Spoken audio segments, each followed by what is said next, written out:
Yo, what's going on, guys? This video is just gonna be about a few things that I left out.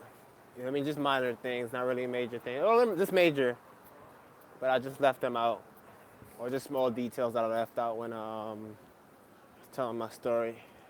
So I'm gonna pick it up from where I went from after they let me go from the police station, and I went to the VA. You know, with my documents. Telling them what happened. And like I said, I went in there and I talked to the doctor. And I know it's gonna sound crazy, but when I looked in her eyes, she had, she had like reptilian eyes, like a lizard. And I didn't even want to say nothing about it at first because they already think that I'm tripping. And they were green, and I wanted to say, like, what's wrong with your eyes? But I just didn't. I just kept my mouth shut because I already knew that they thought I was tripping and whatnot. So that's why I kept my mouth shut. And another thing, there was another guy there. He had he had like really big dark pupils, man. And it was like when he was speaking to me, he wanted me to see that he had big dark. They were abnormally dark. And whenever he spoke to me, he would like really come into my face and like stare into my eyes. And what's this guy problem? And this guy, he was a so-called doctor and whatever. And when he came up, first of all, when he came up and he was talking to me, he didn't even have any credentials. I was like, dude, who was this guy? And I had to even ask him, yo, can you go get your credentials for me? And he went back and got it. And I don't even know if he could have even been a doctor. It was just his ID. I don't even know. But yeah, he was talking to me, and he was just insisting on keeping me in the hospital for 2 days. I came in there willingly. I'm not a threat to anybody. I'm not gonna hurt myself. And I came into the hospital willingly. And he just was like, we need to keep you here for 2 days and give you some fluids. And I was like, man, I'm not staying here. I'm not staying here. I'm not gonna stay here. And he kept going back out and communicating with it was a security, big swole guy, man. He was a swole dude, tattooed up on his arms, and he kept communicating with the not security. He was police. It was actual police overseeing the mental health, department. And it was like police chiefs coming in, just while I was there, and hey, what's going on with these two? So basically, like, they already knew what was going on, and they they spread the word about me at the time. So I'm pretty sure that if I stayed in that hospital, man, I would have been dead. So anyway, we left, went to Vegas, and like I said, I didn't know at the time that my brother was putting stuff in my food, but like he was still acting suspicious. And they were, when I got there, they were putting stuff in my food. I didn't know because I kept feeling bad. So I'm like, man, I need to go to the hospital. So like I said, they were lollygagging, and I we ended up going to the hospital. And when I went in there, like I said, they were taking mad long to see me. Like, they had to orchestrate everything. So I went there. I finally got to see the doctor, and I'm laying down on the bed and whatnot. I told them what happened. Like, somebody put something in my drink, and they came. They drew my blood. Now this is the trippy part. After they drew my blood, the nurse came back, and after maybe 10 to 15, yeah, after 10 to 15 minutes, they were gone for a long time. Yeah, they were gone for 10 to 15 minutes. And she came back and she said, yeah, this is going to be a saline flush. I'm like, man, since when do you get a saline flush after getting your blood drawn? Maybe if you're in the hospital permanently, yes.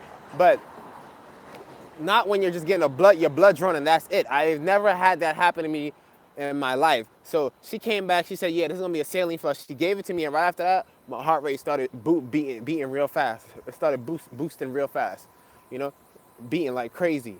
Boop, boop, boop, boop, boop, boop, boop. You know, and they were trying, like I said, they were trying to put me in the cardiac arrest, but I weathered that storm. And I probably mentioned this before already in the last video, but I never got that hospital bill.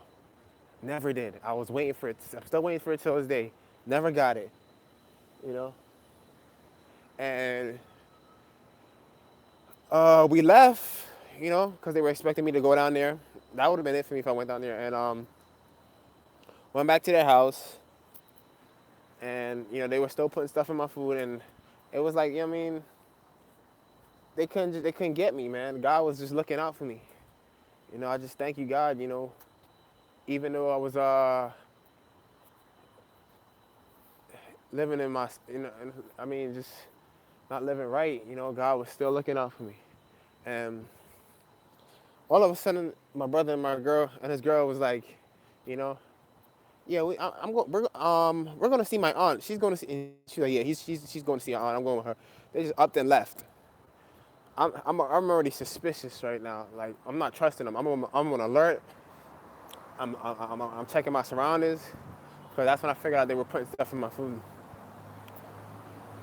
So I'm in the room. They left. All of a sudden, you know, I just started feeling like I'm about to collapse, because they were gassing the room. They were gonna gas the room, and they were gonna have somebody come in there, and I don't know what, kill me. I don't know, just strangle me or whatever, make sure I got like brain damage or whatnot. So that's basically what they're gonna do, because as soon as I started feeling like I'm about to collapse, I, I, um, I opened up the door, and then I just sat out there the whole time. And as I sat out there was a guy going up. There was a guy across from us in the other apartment complex, because this apartment complex is on on the outside, so you can see the other buildings. He was going up the steps, just looking at us, you know, just looking into the apartment that I was in, just looking. And I'm like, oh man, that was somebody that was there to kill us, you know, or to kill me. You know? And my mom was put in, did what they had to me, did whatever they had to me, and she would have woke up and be like, oh yeah, he just died, you know, because she's in on it. They're not gonna touch her. And I'm pretty sure Joel already told, you know what I mean, told him what to do.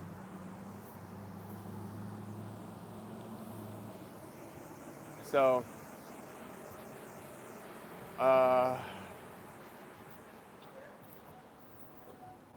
let me see.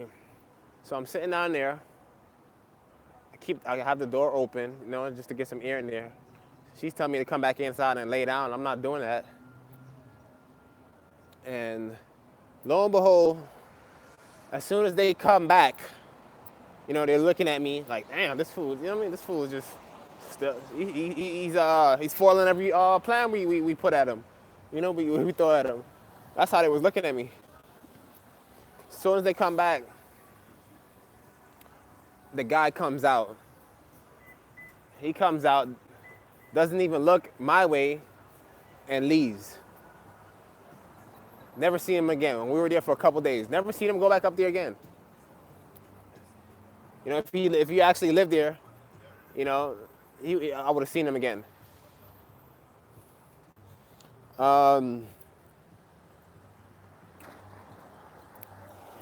After that, they were just acting strange. They kept leaving. They were on their phone. They kept leaving. They were on their phone. They know they were going out there communicating with somebody, and you know, they went to get some water and food or whatnot. And whoever they got this water or food from, you know, it was like upper echelon people that was supplying them, because there was a bottle of Dasani water. It was a real bottle. It was sealed, because when I was opening the bottles, you know, I was making sure I hear the clicks on it, you know, and when I drunk it, it burnt my entire chest. You know, it burnt my chest. My heart rate started speeding up again. I didn't drink the whole thing though. So basically, they're trying to make it seem like I'm crazy. So whatever happened in the apartment, I come here now saying that, yo, he's poisoning me. Now I go home, with my mom's, and I say they poisoning me too. So it's basically they're trying to make me out to seem like I'm really crazy, man. But that's not the case. You know. We all gonna make it in the end, though, man. If you're a Ti, you're a strong person in your own unique way. You know, because every Ti is different. In your own unique way, whether that be mentally, spiritually, you're strong in your own way, and they know that there's something about you that is special. That's why they're doing this to you. Because you're not conforming to what they want to do. You speak out. And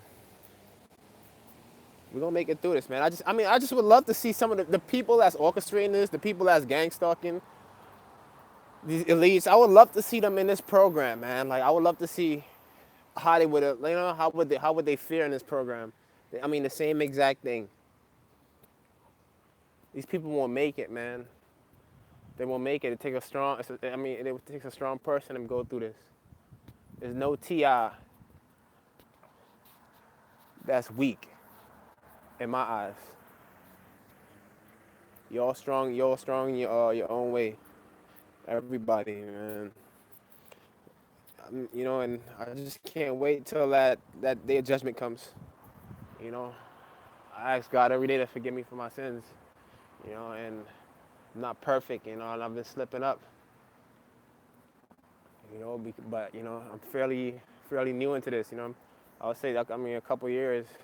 These people been on this program for like 16 years.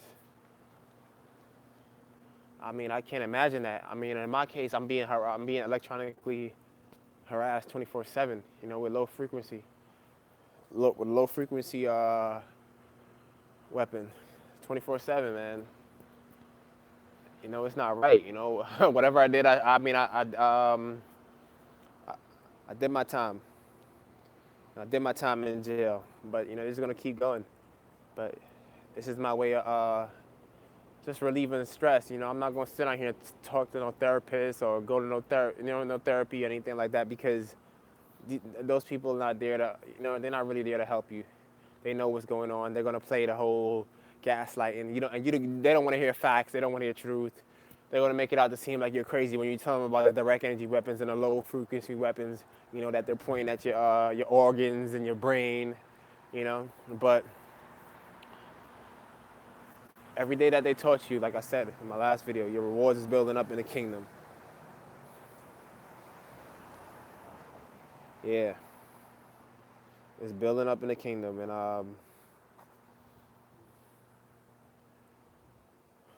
don't know, man. I just, honestly, man, sometimes I just wish the world would end. Like for real. For real, man. Like, it's no way these guys. There's no way these guys, man, is gonna get away with this. They gotta have to answer to somebody. Some of these guys, they must know they're going to hell. Some of these guys just must know they're going to hell, so they're just gonna just continue to be evil and just kill as many people as they want to, because they must just know. They must just know, like, I'm going to hell anyway. There's nothing I can do. They must know something that we don't know. Because I just don't understand, like, how people just continue to do this. It's all about control. Handlers. That's what it's about, handlers. Putting somebody on there to handle you, to keep you in line, I never had that before in my life, So they can report back to this, that, and the third, and tell them, what you're up to. All about control. That's what it's about. And the people that, one thing I noticed too, the people that's, in my case, that was perpetrators, they They don't want this joint to get exposed. Cause like my joint was just high profile, man. It was getting out there. But they don't want this to get exposed. So they're not gonna help you. Nobody's gonna help you. Your family members, they already signed these, they already took whatever deal they had, they already signed these non-disclosure agreements. So whatever happened to you, they're not gonna help you. And I'm seeing that in my case. And and it's